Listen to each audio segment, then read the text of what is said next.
Es mejor empezar mal y terminar bien que empezar bien y terminar mal. Es una idea que tengo desde que veo cine de manera más seria y que me queda cada vez más clara mientras pasa el tiempo y mientras más obras vea. Les haré una pregunta rápida. ¿Qué consideran ustedes que es peor? ¿Ver una serie mediocre que termina sorprendiéndote con un final inolvidable o invertir horas en una obra maestra solo para que al final te haga sentir que perdiste el tiempo? Para mí la respuesta es clara y creo que cualquier fanático de Juego de Tronos, Dexter, House of Cards o Lost estará de acuerdo conmigo. En películas es más difícil encontrar ejemplos de mal desarrollo y buen final, porque por lo general si una película es mala suele fallar también en su desenlace, pero de que hay ejemplos, hay ejemplos. 10.000 a.C., El Núcleo, El Efecto Mariposa, El Protegido, Arrástrame al Infierno, etc. También películas que son muy buenas la mayoría de su duración, pero que tienen un final que arruina todo, como IA, Inteligencia Artificial, El Caballero de la Noche Asciende y las que ustedes quieran. Donde están los ejemplos más conocidos es en las series. Juego de Tronos es la mayor decepción televisiva del siglo por amplia diferencia, con esa 8ª temporada que muchos decidieron borrar de su memoria y con justa razón, que hizo que la serie no se recomendara tan fervientemente como antes, única y exclusivamente por su recta final, por mucho que sus temporadas anteriores tengan auténticos diamantes en bruto de episodio. Y en el anime, por supuesto que hemos tenido ejemplos de ambas partes, tanto de los que fueron buenos en su mayoría, pero con finales que arruinaron todo, como Promised Neverland, Fullmetal Alchemist 2003, Ergo Proxy, Psycho Pass, y algunos dicen Attack on Titan, aunque yo no estoy muy de acuerdo aquí porque para mí la serie ya era mala desde antes del final. Y así como animes que fueron mediocres, pero con finales que aunque no arreglen todo el desastre, sí hacen memorables a las series que conforman. Y es uno de ellos de los que les vengo a hablar hoy, uno de los finales que más me ha impactado en el anime en general y la que considero una fiel representante de la frase dicha por Brian Cox interpretando a Robert McKee en Adaptation. The last act makes a film.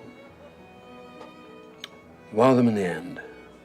You got a hit. You can have flaws, problems, but wow them in the end, and you've got a hit. Find an ending, but don't cheat, and don't you dare bring in a Deus Ex Machina.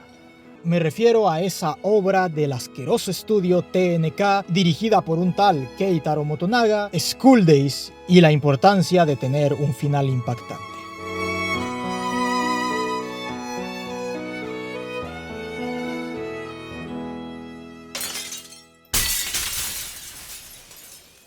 School Days es un anime que parece un harem adolescente más, pero cuyo final lo convierte en una tragedia inolvidable para el espectador, o al menos eso me hizo sentir a mí. Y para eso lo compararemos con Audition, la obra maestra de Takeshi Miike, que pasa de un drama romántico a una total pesadilla en los últimos minutos. Y con Two Lovers de James Gray para esto del triángulo amoroso y el final demoledor. Primero necesitamos contexto. ¿Qué es School Days? Este anime está basado en una novela visual del mismo nombre que sigue la historia de 3 personajes adolescentes y su triángulo amoroso en una escuela secundaria en Japón: Makoto, Kotonoha y Sekai. Makoto es un estudiante tímido que se enamora de Kotonoha y para acercarse a ella lo hace con la ayuda de su amiga Sekai. Pero resulta que Sekai también está enamorada de Makoto y cuando se lo dice, Makoto también quiere salir con ella. Y es ahí donde se forma este triángulo amoroso entre estos personajes. Todo comienza con un harem ecchi típico con romance adolescente y fanservice. Todo está hecho para que arrugues la cara de pena ajena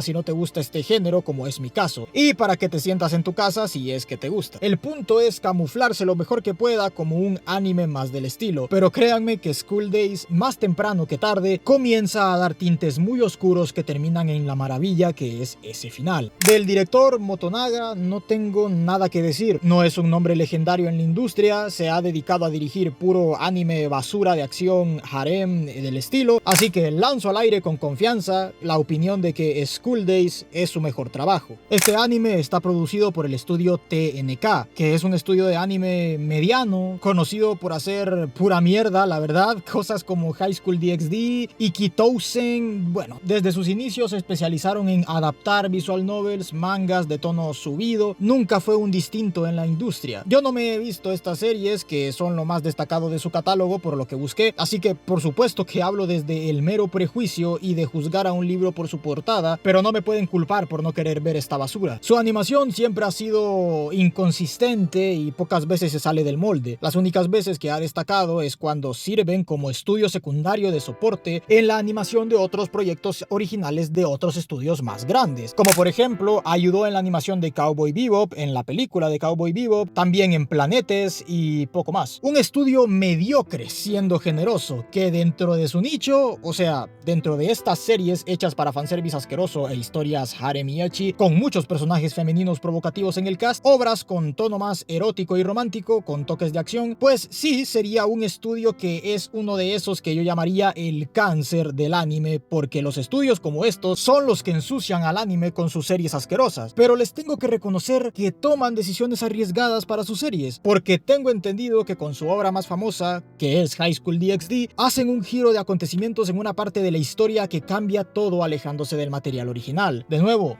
eso no lo puedo confirmar yo porque no me he visto la serie, así que confío totalmente en las reseñas que dicen esto. Y con School Days, que si bien no se alejan completamente de lo visto en la visual novel, sí subvierten las expectativas creadas en todos los capítulos anteriores al final, y es una decisión arriesgada que al menos para mí sí le salió muy bien. Antes dije harem o harem y ecchi para definir estos géneros y para tantear mejor el terreno en el que estamos caminando. ¿Qué es el harem o el harem? Pues el término usado en el anime es un género donde el protagonista masculino es rodeado por múltiples intereses románticos. Es una historia llena de interacciones románticas o sexuales, por ejemplo Love Hina o High School DxD, las quintillizas. También hay harems de una mujer y varios hombres, pero no es el estándar y es muy poco común, por lo que ya se imaginarán. Y el ecchi, más que un género como tal, es todo aquel contenido reiterativo con insinuaciones sexuales, como la desnudez parcial o situaciones subidas de tono, sin llegar al porno, claro, porque si no, no se llamaría diferente, todo en un nivel más de erotismo. Y como dije, es más que un género en sí, porque este contenido se puede encontrar en cualquier género. Se puede dar en ciencia ficción, en bélico, futurista, cyberpunk, medieval, que es de los más comunes, fantasía, isekai y claro, en el escolar, que creo que es en el que más se encuentra. Se centra en el fanservice para atraer a la audiencia, pero a ese tipo de audiencia que ya saben cuál es. A un tipo específico de audiencia, y es muy común que por el tipo de historias, pues el ecchi vaya de la mano con el harem. Ya despejando todo esto, ahora hablemos de lleno de School Days. La serie comienza con un puñado de clichés propios del género, planos sugerentes, estas angulaciones y posiciones de cámara con ningún tipo de fin narrativo y por puro fanservice erótico, personajes estereotipados en distintas escalas, desde lo más básico hasta reducidos como si fueran meros clones de personalidades típicas y recicladas de animes del mismo estilo. El protagonista es despistado, medio introvertido, ni guapo ni feo, ni popular ni impopular, promedio y medio torpe. La mejor amiga es muy extrovertida, amiga de todos en la escuela, que es la que hace que se mueva la historia en un inicio, y el interés amoroso, pues es una chica tímida, impopular, con pocas capacidades sociales, pero que a el protagonista le gusta solo porque tiene grandes pechos, dicho por él mismo. Vamos, un completo bodrio a la serie digna del género que representa. El conflicto se empieza a dar cuando Sekai, la amiga que en un inicio se hizo amiga de Kotonoha solo para juntarla con Makoto, le da un beso a Makoto, demostrando que también está interesada en él. Aquí Makoto podría marcar límites con Sekai y decirle que ya es novio de la otra, pero esta idea se le esfuma de la mente de inmediato cuando se da cuenta que Kotonoha es tan tímida y primeriza que no se siente lista como para darle besos ni avanzar más allá de simples citas y salidas. Y Makoto, al ver que Sekai sí se deja manosear y hacer de todo, pero su novia no, a la primera que tiene la oportunidad prefiere ignorar a su novia e irse con Sekai, demostrando desde aquí la horrible persona que es el protagonista. Y estos son los primeros 5 capítulos de la serie. Es aquí, en el final del capítulo 5, donde la serie va oscureciendo su tono. Antes ya tenía ciertas gotas esparcidas por ahí, como en ciertas escenas del capítulo 1, en el capítulo 2 también. Hay diálogos muy reveladores y bastante más crudos de lo que se esperaría en una serie de este género, así que sería interesante un análisis más extendido para responder la pregunta ¿cuándo se empieza a ennegrecer el tono de esta serie? ¿No? Si si siempre lo fue desde el capítulo 1 o si es como digo yo en el capítulo 5. La serie aquí es donde comienza a hacernos odiar al protagonista. Makoto es de esos personajes tan asquerosos y malas personas que te pueden nublar todo lo que tiene la serie para enfocarte solo en lo horrible que es. Y en este caso es más fácil hacerlo para nosotros porque todo lo que pasa en el mundo de la serie y en los secundarios es genuinamente aburrido. Nunca te interesa qué le pasa a los demás personajes. Makoto se cansa de que Kotonoha no se deje meter mano y corre hacia Sekai, la que sí le da vía libre para todo lo que quiera, y le dice que la quiere y que ella es la indicada. O sea, el cabrón no quiere tener salidas, conectar emocionalmente, buscar cosas en común, no quiere una novia para formar una relación y todo lo que eso implica. Quiere una novia solo para tener la posibilidad de tener sexo. Y a ver, esto es muy común en adolescentes. Obviamente, alguien no se plantea bien fuera de eso lo que es tener una pareja en esa etapa, pero la serie lo lleva tan al extremo con el personaje que roza lo ridículo, y lejos de decir que eso es un error, creo que eso es lo que le da el plus al personaje de Makoto y el por qué lo llegamos a odiar tanto. Es un personaje con tan poco tacto, sensibilidad y empatía humana mínima que es imposible de defender. Es casi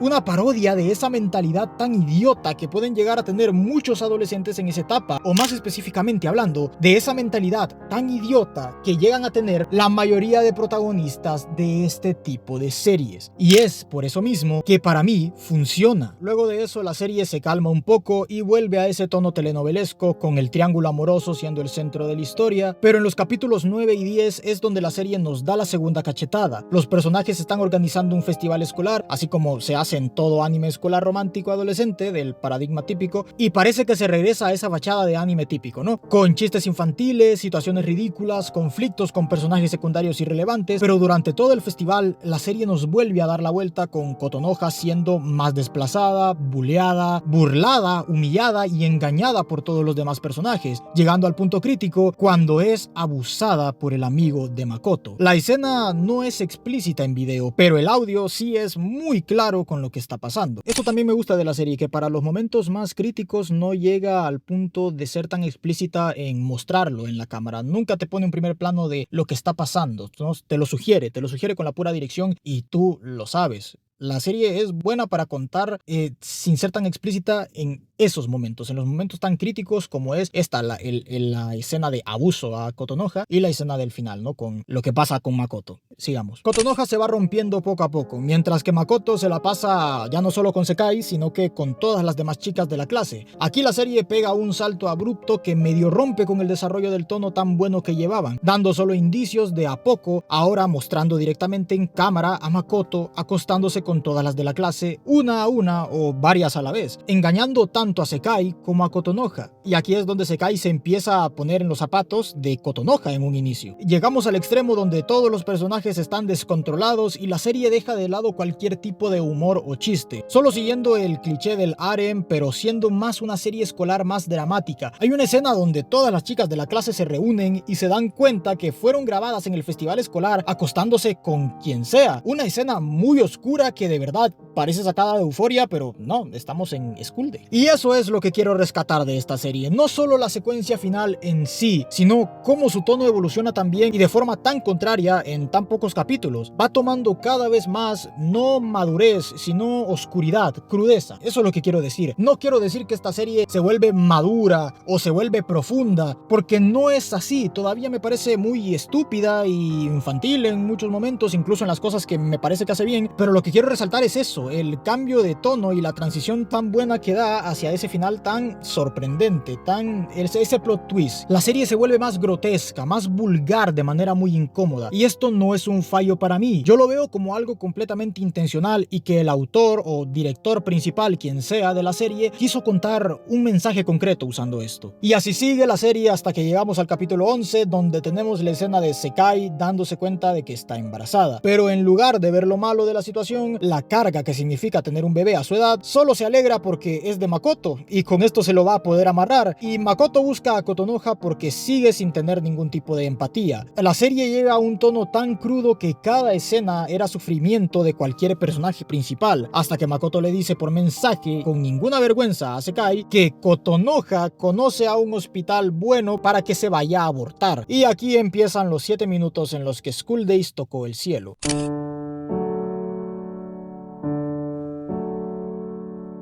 Makoto le dice a Sekai que se haga un aborto y como si no le doliera lo suficiente, le recomienda que lo haga con un conocido de Kotonoha. Parece que lo hace aceptando la derrota y aceptando que ya no se va a quedar con Makoto y llega a su apartamento, donde Makoto está solo esperando a Kotonoha. El plano que comienza esta genialidad de final es este. Un plano de altura algo elevada, es un ligero picado, es fijo sin ningún movimiento y muy largo, dura 39 segundos. Un plano de Makoto y Sekai sentados de 39 segundos, porque el sentido de que dure tanto es para crear atmósfera a toda la escena, porque todo lo que va a pasar en este apartamento no va a ser bonito a partir de aquí, y por eso te reciben con un plano estático, muy incómodo, porque la situación lo amerita. Makoto le pregunta a Sekai cómo le fue de la manera más tranquila del mundo, como si no fuera algo serio, y Sekai solo guarda silencio. También me parece una genialidad el no mostrar la cara de Sekai en todo este plano porque muestra más a Makoto hablando solo, vuelve más incómoda la escena. Ella se levanta a hacer el té y sigue este otro plano que también es interesante. Es estático como el anterior, pero el enfoque subjetivo le da puntos, porque Makoto voltea a ver a Sekai y podemos ver que está en segundo plano y ella es importante en el encuadre, pero nunca se le enfoca. Siempre solo se enfoca la cara de Makoto. Con esto se marca más la distancia emocional entre ellos dos. Pasamos a Sekai en la cocina donde ve toda la comida que le hizo a Makoto tirada en la basura. Después de todo lo que pasó en el capítulo, esta es la gota que rebalsa el vaso y le escribe a Makoto para que este se distraiga, y aquí vemos cómo agarra un cuchillo de la cocina. Aquí ya sabemos las intenciones de Sekai, pero la escena se corta a Kotonoha hablando con su hermanita sobre la cita que va a tener con Makoto en su yate. Esto del yate es importante. Volvemos a ese apartamento con un plano de la bolsa y un plano subjetivo de Makoto a través de la puerta encerrándolo y de espaldas a la cámara. Le sigue un plano genial de él en la esquina derecha, dejando mucho espacio en el resto del cuadro para que se vea la puerta abierta donde va a salir Sekai. Sekai le manda un mensaje diciendo lo siento y luego otro que dice adiós. Volvemos al plano anterior, pero con Sekai atacando a Makoto con el cuchillo. El sonido de la escena hasta ahora había sido totalmente diegético. El que más resalta es el del hervidor de agua que puso para el té, y mientras sube cada vez más el sonido, la tensión de la escena también. Y otra decisión de genio es que el sonido se detiene justo en el momento donde Sekai empieza a apuñalar a Makoto. Sekai.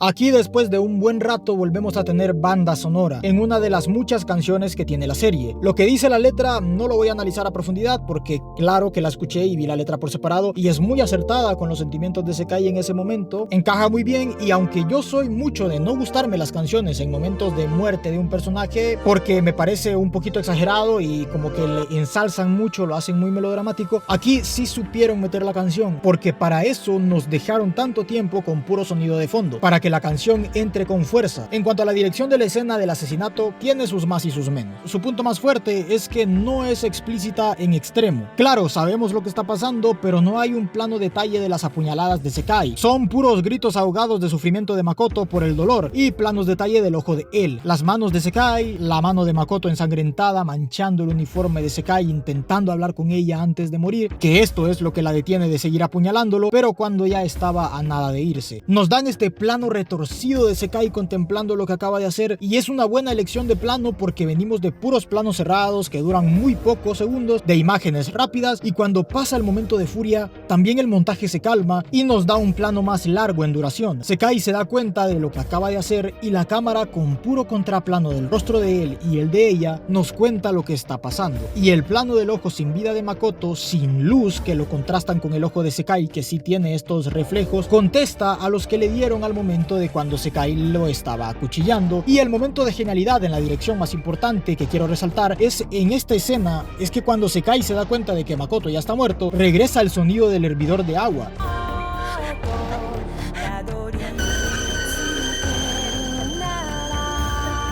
Se detiene cuando empieza el asesinato y vuelve cuando termina. Esto lo veo como que marca el espacio donde Sekai se despega y entra en un trance donde todo lo que quiere es apuñalar a Makoto, causarle el mayor daño físico que pueda, y no piensa en las consecuencias, pero cuando le pasa la furia y recupera la claridad, pone los pies en la tierra y el sonido diegético la regresa de esta forma. Una genialidad de escena en dirección, en montaje, en sonido, en música, y mi único problema con esta es esas imágenes rápidas en forma de flashback que salen de ellos en toda la serie, como para que duela más el momento. Y no era necesario porque todos sabemos por qué estamos aquí, todos sabemos lo que ha pasado entre estos dos, lo rota que está Sekai y el por qué lo está. Comprendemos a la perfección por qué llegó a este punto de odio a Makoto y entendemos dónde estamos. Estas imágenes solo hacen el mensaje más reiterativo, no cuentan nada que no sepamos ya, no aportan. Fuera de eso, todo excelente hasta aquí, pero esto no es todo, todavía falta. Kotonoha llega al apartamento, se encuentra a Makoto en el suelo y le escribe a Sekai desde su teléfono, que tiró cuando ella lo empezó a atacar. Le dice que se encuentren en el techo de la escuela, un lugar importante narrativamente porque ahí es donde se empezaron a conocer los tres. Ahí es donde Makoto engañaba a Kotonoha con Sekai y ahí es donde Makoto llevaba a Kotonoha en los últimos capítulos. Sekai llega y la cámara inteligentemente hace solo un paneo a la izquierda mostrando a Sekai en el fondo del plano y después una bolsa azul en primer plano. Ya nos dicen que esta bolsa es importante. Nos dan un plano de la mano de Sekai en la bolsa de sus sacos diciéndonos que lleva un cuchillo para defenderse y quiere abrir la bolsa, pero Kotonoha la detiene. Empiezan a hablar y le dice a Sekai que su embarazo es falso, que solo lo inventó para quedarse con Makoto. Sekai niega esto y dice que ella siempre quiso a Makoto y que la única forma de quedarse con él sobre Kotonoha era dejarlo hacer lo que quisiera. Kotonoha le dice que revise la bolsa y sin necesidad de decirnos nada podemos intuir lo que está dentro de ahí. Sekai quiere vomitar al ver la bolsa y Kotonoha saca una sierra la cual ya está ensangrentada, confirmando lo que suponemos hay en la bolsa. Y el cambio de enfoque en este plano es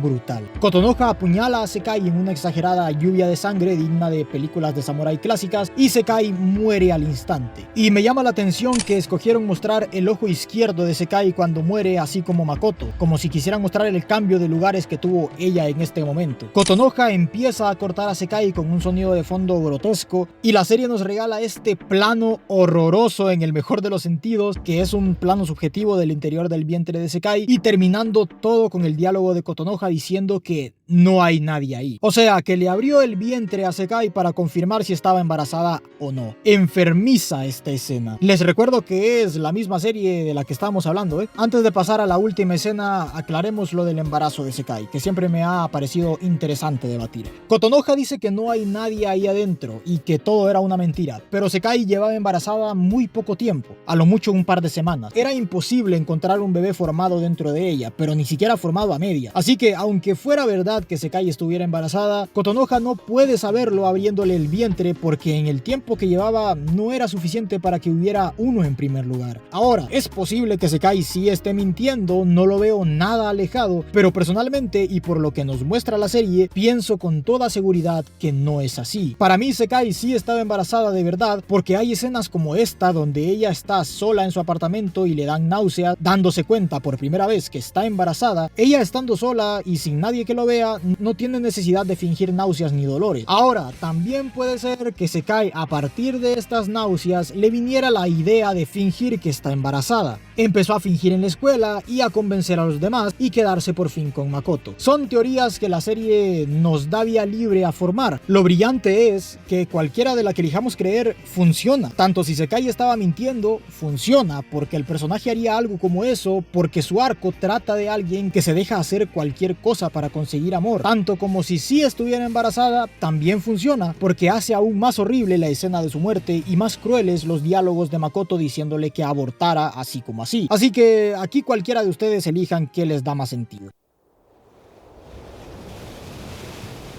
La escena final de la serie es Kotonoha en el bote antes mencionado en el capítulo, abrazando la cabeza cortada de Makoto, con una iluminación cálida y planos estéticamente bellos, con este cenital mostrándola a ella recostada como si fuera algo tierno, el plano de ella viendo la cabeza de Makoto con dulzura, este planazo del atardecer y del horizonte, terminando toda la serie con el diálogo de Kotonoha diciendo que por fin están solos los dos.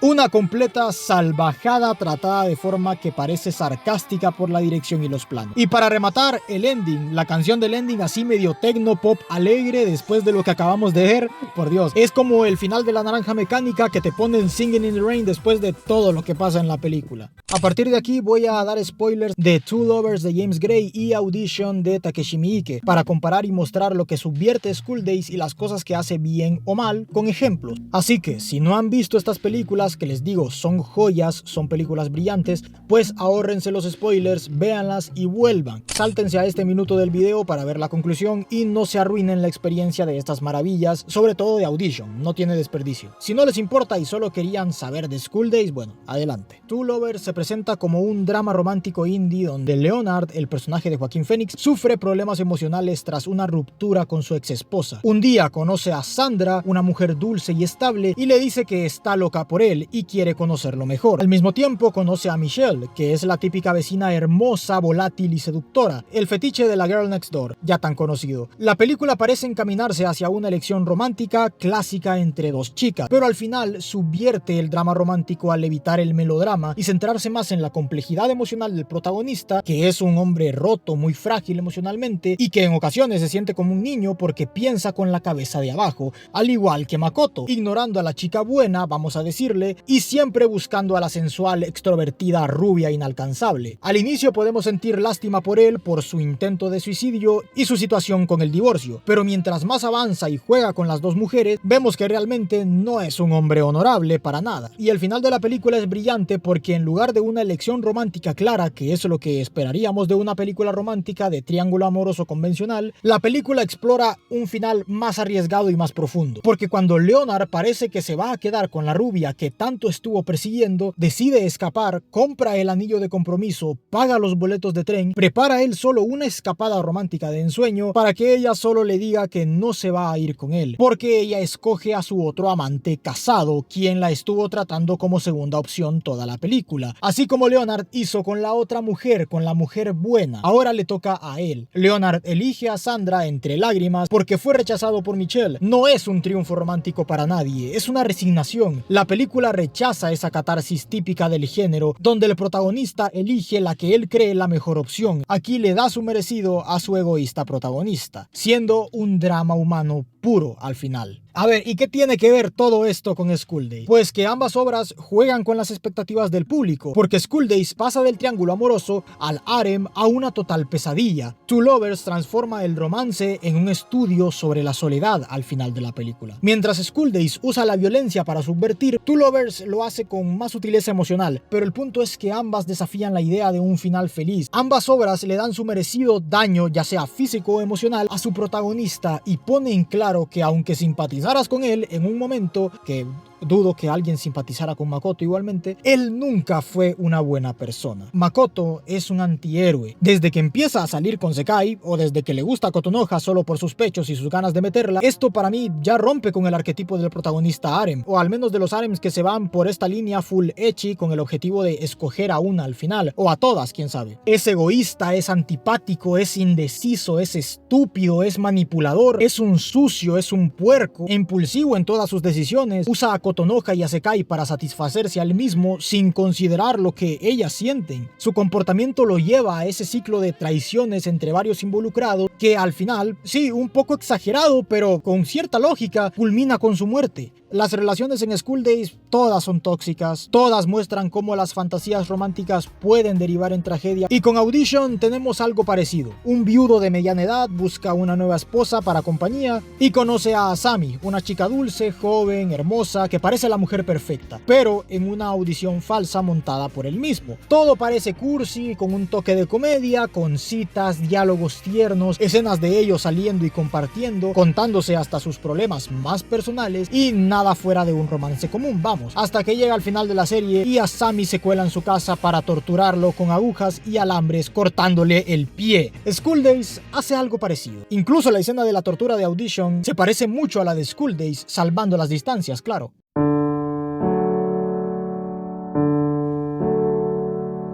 En fin, ya quitando las comparaciones, de School Days se puede hablar horas, se puede teorizar, se puede debatir, se puede poner de un lado o de otro, porque nada es blanco o negro cuando se refiere a este final. Y los temas que aquí se subvierten, las relaciones de los adolescentes, el ambiente escolar, el triángulo amoroso, la infidelidad, el castigo, el karma, el cómo la serie critica con ese final a protagonistas y personas con la mentalidad de Makoto, comportamientos como los de Makoto, pero también pensamientos como los de Sekai. Nunca se queda solo con Makoto. Sekai, quien se rebaja y se sentía mal por ella misma con tal de recibir un poco de amor de regreso de parte de Makoto. En la escuela juzgan a Makoto cuando se dan cuenta de lo de Sekai, lo del festival escolar es horrible, o sea, tantos comportamientos tóxicos y delictivos ya para el final que hay en esta serie que sí, por momentos roza lo ridículo, lo exagerado y lo extremo, pero no me parece que diluya por completo, ojo, por completo, porque sí lo hace parcialmente, pero no lo diluye por completo el debate que se pueda armar con esta pequeña obra de culto llamada School Days. Por último, decir que si la van a ver de nuevo, fíjense cuando el tono de la serie cambia, fíjense en qué capítulos dejan de hacer chistes o comentarios de humor, cuando deja de ser ese anime escolar típico, fíjense en los elementos narrativos como los trenes, a dónde van y quiénes van en ellos, los teléfonos porque son muy importantes, por eso el teléfono de Makoto sale apagado en el último capítulo porque está muerto, mientras que en los anteriores no, y se hacen planos con atención a los teléfonos, o sea, son importantes, y la banda sonora también, el tema principal, cuándo suena y por qué, o sea, es una serie que vale la pena darle un segundo visionado, por lo corta que es y por la discusión que puede generar en uno o más temas. Listo, eso ha sido todo, no voy a negar los errores que tiene la serie, por eso mismo digo que es mediocre con un final impactante, la verdad es que se podía hacer mucho más, pero con lo que tenían, con el contenido que tenían, con los personajes que tenían, el resultado final le dio lo suficiente para convertirla en una obra de culto, que hasta el día de hoy, al menos para mí, es inolvidable por ese final que tanto me gustó. Listo, eso ha sido todo. Muchísimas gracias por ver este video, espero que les haya gustado, aunque me extendí más de la cuenta, pero creo que este final se lo merece. Nos vemos y, de nuevo, muchas gracias por tomarse el tiempo.